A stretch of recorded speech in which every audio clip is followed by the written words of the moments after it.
যুক্তরাষ্ট্রের নিউইয়র্ক শহরে পারমাণবিক অস্ত্র দিয়ে একবার হামলা চালানো হলে তাতে প্রায় 5,83,160 জন মানুষ প্রাণ হারাবেন। একটিমাত্র পারমাণবিক অস্ত্র কতটা ধ্বংসাত্মক হতে পারে তা উল্লেখ করতে গিয়ে আনুমানিক এই হিসাব দিয়েছে international campaign to abolish nuclear weapons ICAN। Federation of atomic সায়েন্টিস্টের status of the world's nuclear forces 2025 এর হিসাব অনুযায়ী বর্তমানে বিভিন্ন দেশের কাছে আনুমানিক 12,331টি পারমাণবিক ওয়ারহেড রয়েছে। তবে বর্তমান অস্ত্রগুলো আরও বেশি শক্তিশালী এবং আগামী এক দশকে পারমাণবিক শক্তিধর দেশগুলো তাদের পারমাণবিক অস্ত্র ভাণ্ডার আরও বড় করবে বলে আভাস দিয়েছে ICAN। বিশ্বে পারমাণবিক অস্ত্রধর দেশের সংখ্যা হাতে গোনা কয়েকটি, যেমন যুক্তরাজ্য, যুক্তরাষ্ট্র, রাশিয়া, চীন, ফ্রান্স, ভারত, পাকিস্তান এবং উত্তর কোরিয়া। ইসরায়েলের পারমাণবিক অস্ত্র আছে বলে ব্যাপকভাবে বিশ্বাস করা হলেও তারা কখনোই তা স্বীকার কিংবা অস্বীকার কোনোটাই করেনি। এমন প্রেক্ষাপটে প্রশ্ন উঠেছে, কিছু দেশ পারমাণবিক অস্ত্র রাখতে পারলে অন্যরা পারবে না কেন? এই প্রশ্নের উত্তর লুকিয়ে আছে 1968 সালের এক চুক্তিতে, যার নাম পরমাণু নিরস্ত্রীকরণ চুক্তি NPT।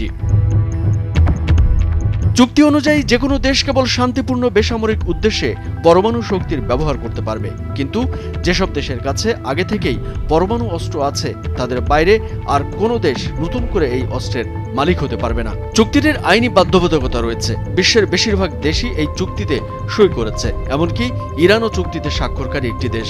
তবে ইসরায়েল, ভারত, পাকিস্তান ও দক্ষিণ সুদান এই চুক্তিতে সই করেনি, আর উত্তর কোরিয়া শুরুতে সই করলেও পরে চুক্তি থেকে বেরিয়ে গেছে। চুক্তির শুরুতে ভারত ও পাকিস্তানকে পারমাণবিক শক্তিধর দেশ হিসেবে স্বীকৃতি দেওয়া হয়নি। এখন তারা যদি এতে যোগ দিতে চায় তাহলে প্রথমেই তাদের অস্ত্র পরিত্যাগ করতে হবে। অবশ্য ইসরায়েলও চুক্তিতে সই করেনি, কারণ তারা নিজেদের পারমাণবিক সক্ষমতা নিয়ে ইচ্ছাকৃতভাবে ধূম্রজাল তৈরির নীতি অনুসরণ করেছে, আর এটা তারা করেছে শত্রুদের বিভ্রান্ত করার কৌশল হিসেবে।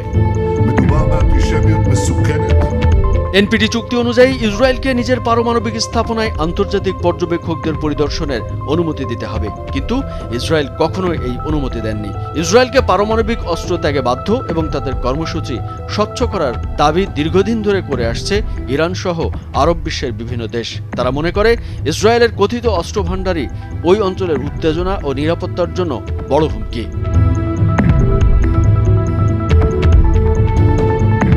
তবে ইরান গোপনে এমন একটি পারমাণবিক কর্মসূচি চালাচ্ছে যা NPT চুক্তি অনুযায়ী অনুমোদিত নয় বলে 2002 সালে প্রকাশ করা হয়। এই ঘটনা এক দীর্ঘ সংকটের জন্ম দেয়। সেই ঘটনাই আজকের পরিস্থিতির অন্যতম ভিত্তি হয়ে দাঁড়িয়েছে। কামরুজ্জামান আরিফ, ভোরের কাগজ।